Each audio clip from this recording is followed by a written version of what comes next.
Jamaah, oh jamaah.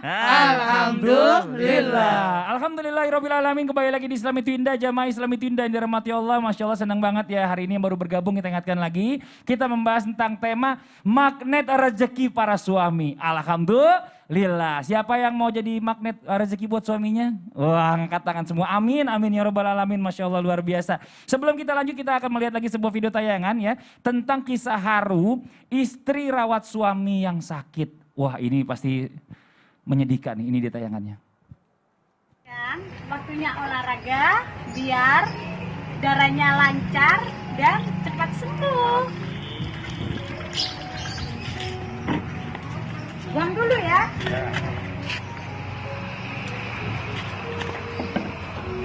Yuk, semangat.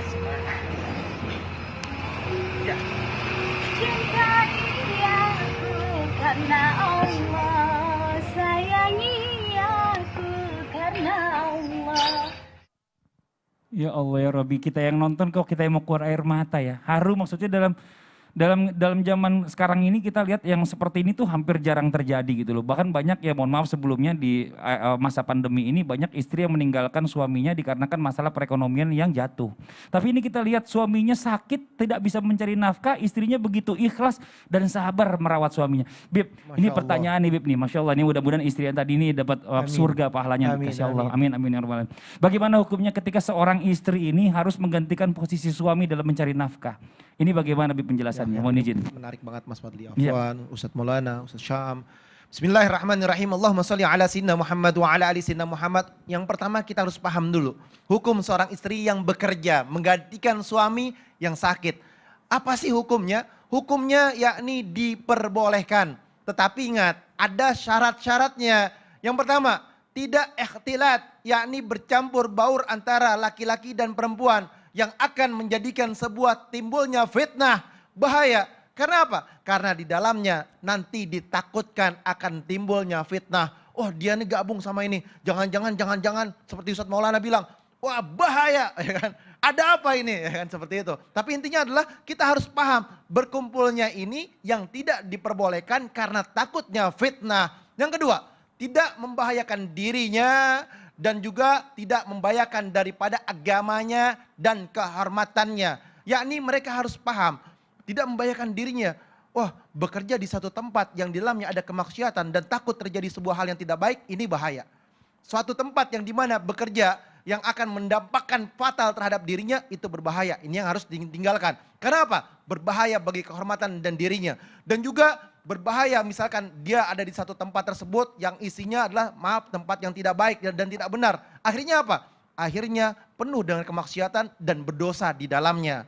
Dan ingat, kita harus paham kalau misalkan ketika perempuan bekerja harus mengikuti aturan syariat agama. Bil hijab, dengan hijab yang bagus, dengan menggunakan syariat pakaiannya. Auratul mar'atul ajnabiyah wa ilal wajha wal ghafain, kecuali muka dan telapak tangan. Nggak boleh dia membuka auratnya, karena dia ketika membuka auratnya maka hukumnya dia berdosa. Karena itu adalah kewajiban yang dimiliki bagi setiap wanita. Kalau mau halalan berkah dan thayyiban, mengikuti syariat agama. Inilah yang harus dibenarkan dan diajarkan oleh diri kita, suami kita, istri kita, anak-anak kita, dan orang yang kita cintai. Harus dikasih tahu ilmunya.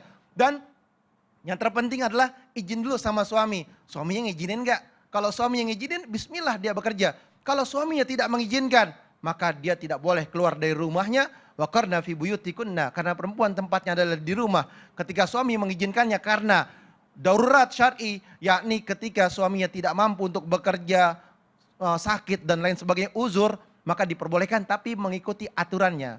Dan ingat, janganlah kita sebagai suami, ini tadi kan contohnya ketika dia nggak mampu ada uzur.